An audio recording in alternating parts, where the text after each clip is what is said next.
Assalamualaikum warahmatullahi wabarakatuh. Perkenalkan, kami dari kelompok 6 Kimia Organik dengan dosen pengampu Dr. Handes Samsurizal MSI. Sebelum saya menjelaskan materi, izinkan kami untuk memperkenalkan anggota kelompok kami. Anggota kelompok yang pertama yaitu saya sendiri, Naila Fitri Radatul Aisi, kemudian ada Rolita Aurina Kania, selanjutnya ada Rosita Igwa, kemudian Sarah Divika Sirait, Anissa Sabarina, dan Alia Tri Hasdianti.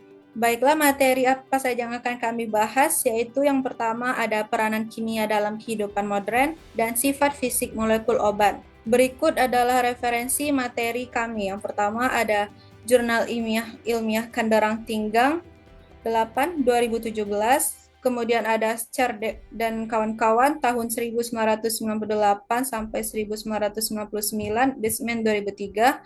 Kemudian ada Fitriana M dan kawan-kawan, buku Fisika Farmasi Sains dan Terapan pada tahun 2022. Kemudian ada Martin dan kawan-kawan, perkembangan teknologi nanopartikel sebagai sistem penghantaran obat. Kemudian ada Jurnal Filsafat dan Ilmu Hayati tahun 2008. Dan yang terakhir ada buku Ajar Farmasi Fisika dari Hardani MSI dan kawan-kawan pada tahun 2021. Baiklah, untuk materi pertama akan saya jelaskan sendiri, yaitu peranan kimia dalam kehidupan modern. Contoh peranan kimia dalam kehidupan adalah pengawetan. Itu ada tempoyak atau pakasam, bahan nabati dan hewani lokal daerah Kalimantan Tengah. Tempoyak merupakan makanan hasil fermentasi sebagai salah satu upaya pengawetan pangan secara tradisional. Tempoyak mempunyai aroma yang tajam dan rasa sangat asam dan digolongkan sebagai makanan hasil fermentasi asam laktan. Fermentasi durian serupa dengan fermentasi seukrat atau asinan kubis. Kimchi dan asinan buah yaitu fermentasi dengan menambahkan garam dapur pada konsentrasi tertentu yang dapat mendukung aktivitas bakteri asam laktan. Yuliana 2009 dalam Sunandar pada tahun 2011. Buah durian umumnya dikonsumsi segar, yaitu langsung dikonsumsi. Dibuat dari sari buah atau ditambahkan ke dalam es krim. Untuk memperpanjang masa simpan dan penganekaragaman produk, durian dapat pula diolah melalui serangkaian pengolahan-pengolahan. Pengolahan daging durian dapat dikategorikan sebagai pengolahan yang melibatkan mikroba atau diproses secara mikrobiologi atau bisa kita sebut dengan fermentasi, dan pengolahan secara fisika kimia atau non-fermentasi. Pengolahan secara mikrobiologi merupakan proses pengolahan yang melibatkan bakteri asam laktat atau fermentasi. Produk yang dihasilkan dikenal dengan sebutan tempoyak. Dalam ilmu kimia, proses ini dipelajari dengan pokok bahasan reaksi kimia organik, di mana fermentasi adalah proses produksi energi dalam sel dalam keadaan anaerobik atau tanpa oksigen. Secara umum, fermentasi adalah salah satu bentuk respirasi anaerobik, akan tetapi terdapat definisi yang lebih jelas yang mendefinisikan fermentasi sebagai respirasi dalam lingkungan anaerobik dengan tanpa sektor elektron eksternal. Baiklah, materi berikutnya akan dijelaskan oleh teman saya, yaitu Rolita Aurinal Kania. Kepadanya dipersilahkan. Terima kasih MC. Pemanfaatan kimia organik dalam kehidupan sekarang. Pemanfaatan kimia organik dalam kehidupan sekarang ini sangat beragam. Salah satunya pada tanaman. Selama lebih dari setengah abad, kimia organik telah menjadi andalan strategi perlindungan tanaman untuk pertanian subur dan produksi pangan. Pengendalian patogen jamur, hama serangga, dan gulma telah memberikan kontribusi penting terhadap penyediaan pangan di seluruh dunia dengan memastikan hasil panen tanaman dunia. Tidak ada keraguan bahwa strategi kimia akan menjadi andalan perlindungan tanaman di masa mendatang. Formulan dan bahan pembantu digunakan untuk meningkatkan kinerja. Bahan kimia perlindungan tanaman sebagian besar dapat meningkatkan penyerapan ke dalam organisme target. Namun, ada sejumlah keuntungan lain yang dapat diperoleh dengan penerapan teknologi ini, seperti modifikasi persistensi dengan mengendalikan laju pelepasan dalam memperbaiki bentuk fisik, misalnya dengan pembuatan gel atau konsentrat suspensi. Baru-baru ini terdapat keberhasilan besar yang diperoleh dari teknologi mikroponspulasi baru. Scher dan kawan-kawan 1998 1999 Batman 2003. Kembalikan kepada MC. Baiklah, untuk materi selanjutnya akan dijelaskan oleh teman kami, yaitu Alia Tri Hasdianti. Kepadanya dipersilahkan. Baik, terima kasih kepada MC. Peran kimia dalam kehidupan modern dalam perlindungan tanaman pangan berkelanjutan. Selama lebih dari setengah abad, kimia organik telah menjadi andalan strategi perlindungan tanaman untuk pertanian dan produksi pangan. Pengendalian patogen jamur, hama serangga, dan gulma telah memberikan kontribusi penting bagi penyediaan pangan di seluruh dunia dengan memastikan hasil panen tanaman pangan dunia. Kemajuan dalam proses penemuan molekul baru untuk perlindungan tanaman pangan, yang mana kimia tersebut dipandu oleh eksperimen yang menunjukkan sifat-sifat yang merupakan produk premium yang berkontribusi pada berkelanjutan pertanian. Ini termasuk pengujian dan memberikan informasi awal tentang sifat lingkungan dan toksikologi serta spektrum aktivitas biologi.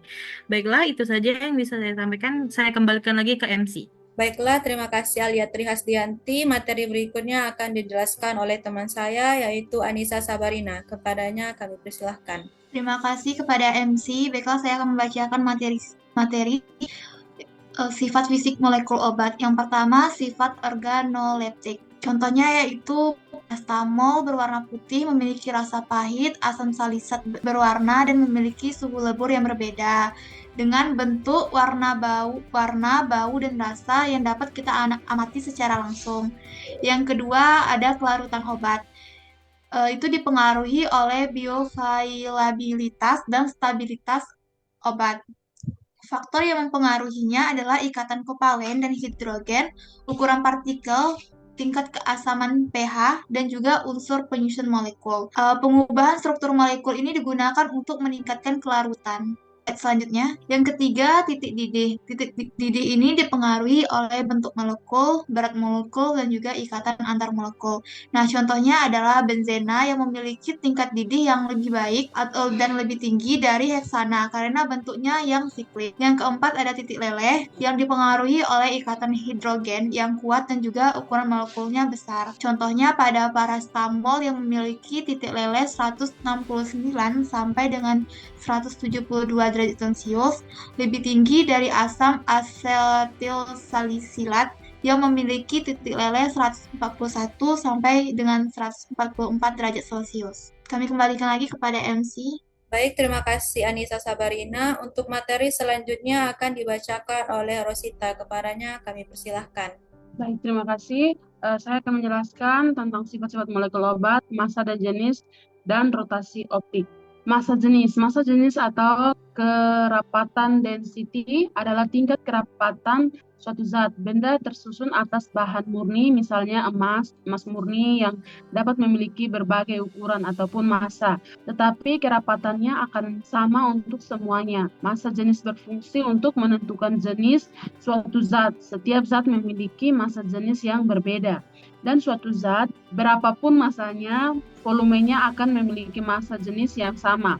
Massa jenis suatu benda merupakan perbandingan antara massa terhadap volumenya.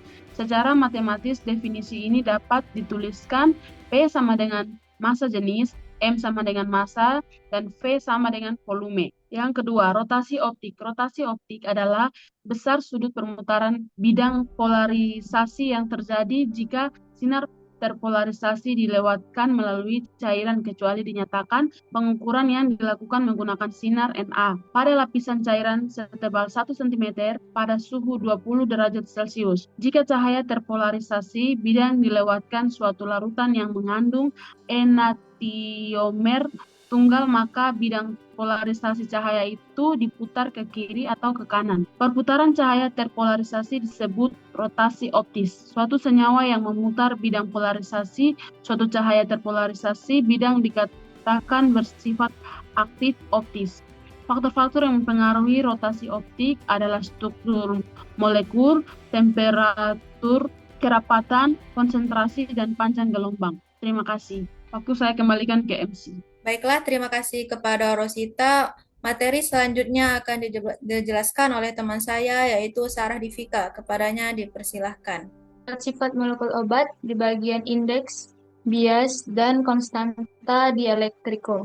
Indeks adalah perbandingan antara kecepatan cahaya di dalam udara dengan kecepatan cahaya di dalam zat tersebut pada suhu tertentu. Indeks bias diperoleh dengan membagi kelajuan gelombang data dalam medium pertama dengan kelajuan gelombang bias dalam medium kedua. Indeks bias ditentukan dengan refraktometer. Refraktometer adalah alat yang digunakan untuk menetapkan nilai indeks bias. Refraktometer merupakan alat yang tepat dan cepat untuk menetapkan nilai indeks bias dan merupakan suatu metode yang sederhana dan hanya digunakan sampel yang relatif sedikit. Secara sistematis, indeks bias dapat dituliskan sebagai berikut. N sama dengan sin I, di mana sin I adalah sinus sudut sinar datang dari cahaya, dan sin R adalah sudut sinar yang dibiaskan pada umumnya. Pembilang diambil sebagai kecepatan cahaya di udara, dan penyebut adalah bahan yang diselidiki. 2. Konstanta dielektrikus. Konstanta dielektrik adalah suatu besaran tanpa dimensi yang merupakan rasio antara kapasitas elektrik medium atau Cx terhadap vakum Cy. Konstanta ini melambangkan rapatnya flux elektrostatik dalam suatu bahan bila diberi potensi listrik. Dalam ilmu kimia, konstanta dielektrik dapat dijadikan pengukur relatif dari kepolaran suatu pelarut. Misalnya, air yang merupakan pelarut polar memiliki konstanta dielektrik 80,10 pada 20 derajat Celcius. Sedangkan N-heksana, sangat nonpolar, memiliki nilai 1,89 pada 20 derajat Celcius. Terima kasih, saya kembalikan kepada MC. Baiklah, terima kasih Sarah Divika. Selanjutnya kita memasuki sesi diskusi. Yang ingin bertanya boleh raise hand terlebih dahulu. Saya ingin bertanya. Baiklah, silakan Rolita. Izin MC, saya ingin bertanya, bagaimana kegunaan atau peran indeks bias dalam kehidupan farmasi? Baiklah, ada yang ingin menjawabnya? Baik, saya akan menjawab pertanyaan Rolita. Dalam dunia farmasi, indeks bias sangat dibutuhkan penerapannya. Karena dengan indeks bias dapat diketahui kadar dan konsentrasi obat atau bahan obat sebelum dipasarkan. Atas dasar itulah, mengapa percobaan indeks bias ini dilakukan. Dengan memahami konsep indeks bias, diharapkan mahasiswa jurusan farmasi dapat mengaplikasikannya di dunia farmasi. Terima kasih, saya kembalikan ke MC. Baiklah, sekian presentasi dari kami. Terima kasih. Jika ada kesalahan kata dan sebagainya, kami mohon maaf. Wassalamualaikum warahmatullahi wabarakatuh.